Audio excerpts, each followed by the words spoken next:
तो पिछले एपिसोड में जैसा हमने देखा कि जो रोबोट था वो बन के तैयार हो गया था और अब सबको लग गया था कि जो मित्सुओ यानी परमैन जो है वो अब दुनिया में मतलब नहीं रहा, क्योंकि उन लोग के बाद उन लोग कहा था कि अब वो मार देंगे सबको। और फिर होता ही है कि फिर जब सुमिरे भी जब उससे लड़ रही थी तो सुमिरे को भी वो अपने पैर से कुचल देता है, लेकिन तभी पीछे से एक हंसने की आवाज़ आती है और जब सब पीछे देखते हैं तो वहाँ पर फ्यूचर की सुमिरे रहती है। तो जैसे ही फ्यूचर की पाको को वो लोग देखते हैं तो फर्स्ट ऑफ ऑल तो वो लोग शॉक हो जाते हैं कि 200 साल बाद वो जिंदा कैसे है। तो रोबोट अपना पैर हटा के देखता है तो देखते हैं कि वहाँ है ही नहीं। तो जो फ्यूचर की जो सुमिरे रहती है वो बोलती है उधर क्या देख रहे हो चाचा, पीछे देखो। तो वो जैसे ही पीछे देखता है तो उधर देखता है कि जो पायान है वो मतलब ऐसे जो सुमिरे को ऐसे नीचे से मतलब स्पीड से उड़ा के वहाँ पीछे के एक बड़े वाले बिल्डिंग पे रख देता है। तो जो पायान रहता है वो सुमिरे से कहता है, सुमिरे मैंने तुम्हारी जान बचाई है, ये चलो तुम्हारे ऊपर एहसान रहा मेरा, ठीक है।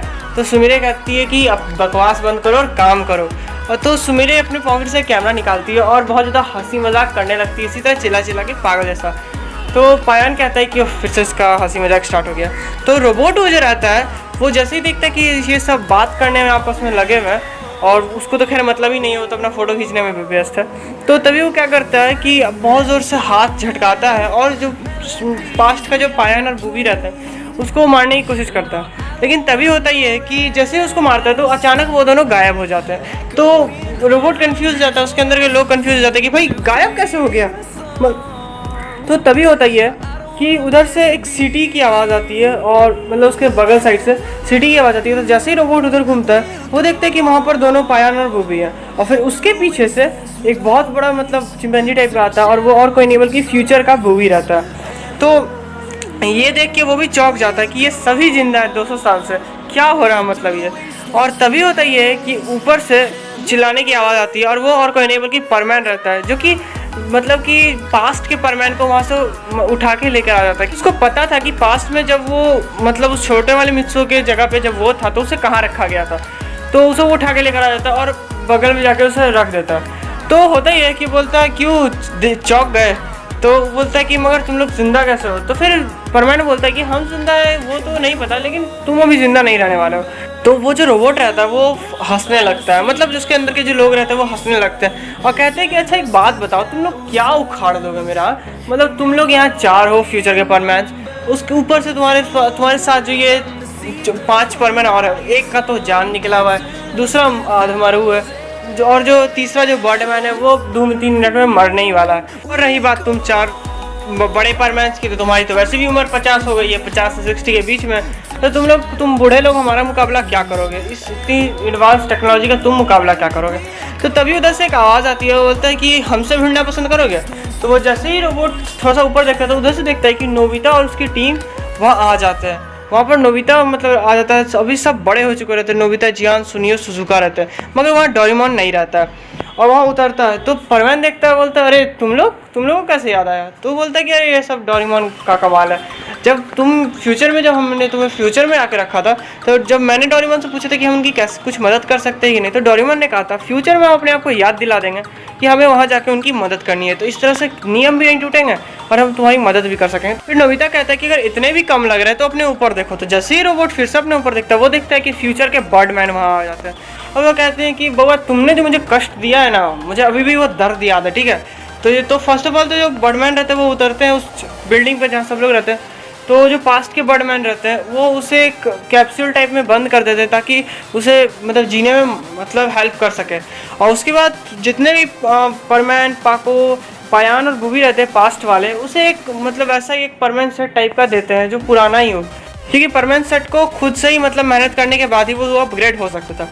उसका जो सीनियर परमैन रहता है वो पूछता है कि बर्डमैन आपको कैसे याद आया कि आप मतलब इतना ये थे, तो क्योंकि आप तो वैसे ही बहुत भुलक्कड़ आदमी है। तो बर्डमैन कहते हैं हाँ बात तो तुमने सही की, मगर मैं जब जा रहा था ना तो पता नहीं कि मेरी तबीयत बहुत ज़्यादा बिगड़ने से लगी, मुझे लगा भाई मुझे क्या हो गया।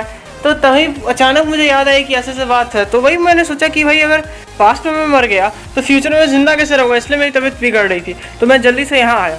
तो अब जो लड़ाई का सीन था वो बहुत ही भयंकर हो गया। एक तरफ वो रोबोट था जो बहुत ही घातक हथियारों से लैस था और एक तरफ थी नोबिता की टीम, सीनियर परमैन्स की टीम और फिर आखिर में छोटे परमैन्स की टीम, और ये सब रोबोट से लड़ने के लिए आए हुए थे। और फिर थोड़ी ही देर में लड़ाई स्टार्ट हो जाती है।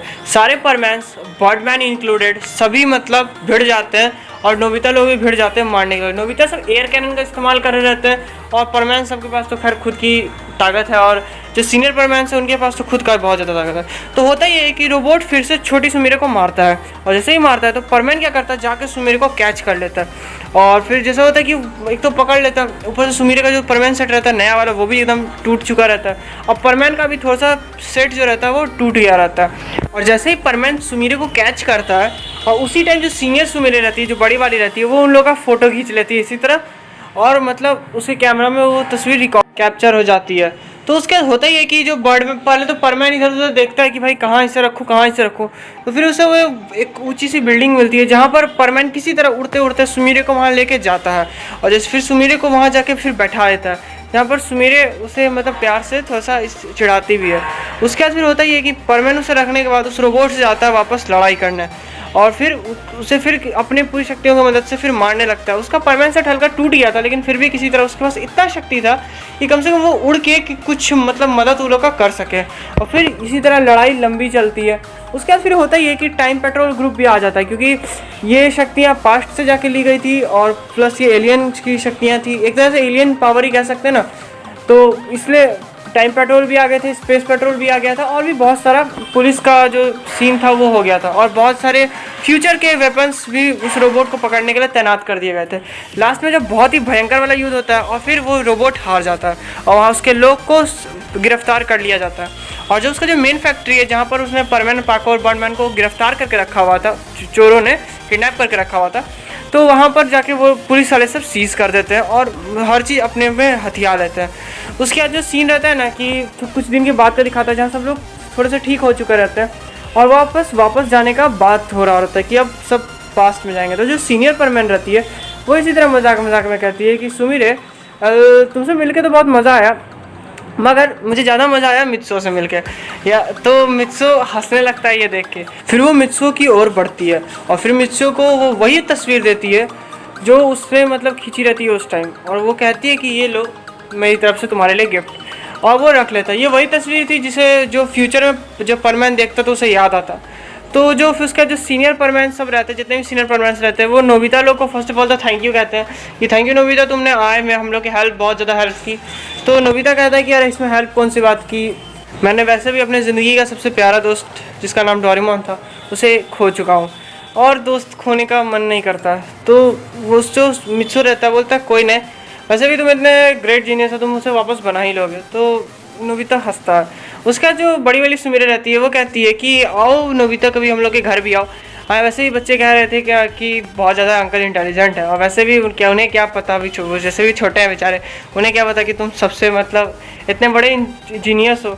तो नोबिता कहता है हाँ ऐसा वैसा कोई बात नहीं है, मतलब आपके बच्चे भी बहुत इंटेलिजेंट है। और तभी जो सुजुका रहती है वो कहती है हम ज़रूर आएंगे, वैसे इनकी कल मतलब ये कल जा रहे हैं तो हम एक हफ्ते में आते हैं। तो यही कह के वो लोग हंसी मजाक कर रहे हैं। और जब बच्चों की बात जब कहती है बड़ी वाली सुमीरे, तब छोटे वाले जो परमैन और पाको रहते हैं वो दोनों एक दूसरे का चेहरा देख के बहुत ज़्यादा शर्मा जाते हैं। उसके बाद होता ही है कि तब बात विरात होता है, थोड़ा मोड़ा छोटे परमैन्स के साथ भी बात होता है, बड़े परमैन्स के भी बात होता है, और उसका फिर प्लान ये बनता है कि अब सब लोग चल जाएंगे। उसके बाद छोटे वाले परमैन को वापस भेज दिया जाता है पास्ट में। तो जहाँ जब वो पास्ट में आ जाते हैं तो थोड़ा सीन दिखाता है थोड़ा फास्ट हो के, तो दिन बहुत ज़्यादा स्पीड में निकल जाता है। और फिर उसके बाद हमें एक पार्क का सीन दिखाता है जहाँ पर मित्सु और पाको बैठे हुए रहते हैं, और वो दोनों एक दूसरे को देखते हैं और फिर शर्मा जाते हैं। उसके बाद फिर अचानक से रात का सीन दिखाने लगता है जहाँ पर जो मित्सु रहता है वो सड़क से मतलब घर आ रहा रहता है, और जैसे ही वो घर आता है तो फिर घर आने के बाद फिर अपने रूम में जाता है। तो रूम में जैसे ही एंट्री मारता है तो वो देखता है कि उसके टेबल पे वही पिक रखा हुआ रहता है। तो वो उस पिक को उठाता है और फिर एक बक्से की ओर बढ़ता है, और फिर बक्सा खोलने के बाद उसको उसी में रख देता है। और उसमें कुछ और भी चीज़ें हमें देखने को मिलती है जो पाको से रिलेटेड हो। वो ऐना भी उसी में रहता है जो फर्स्ट टाइम पाको ने उसे गिफ्ट किया था, ये बताने के लिए कि उसके लिए स्पेशल सबसे ज़्यादा कौन है। और फिर वो डब्बा को वही बंद करता है और फिर चला जाता है खाना खाने के लिए, फिर नीचे चला जाता है। और फिर थोड़ा देर तक वो डब्बा पे हम लोग को दिखाया जाता है, और ये डब्बा वही था जो फ्यूचर में मित्सो खोलने वाला था, और जिससे पता चलता उसे कि आखिर मतलब वो क्या भूल रहा था। और भी शायद उस डब्बे में कई सारे राज थे। उसके बाद एक सॉफ्ट सा म्यूज़िक बजता है और फिर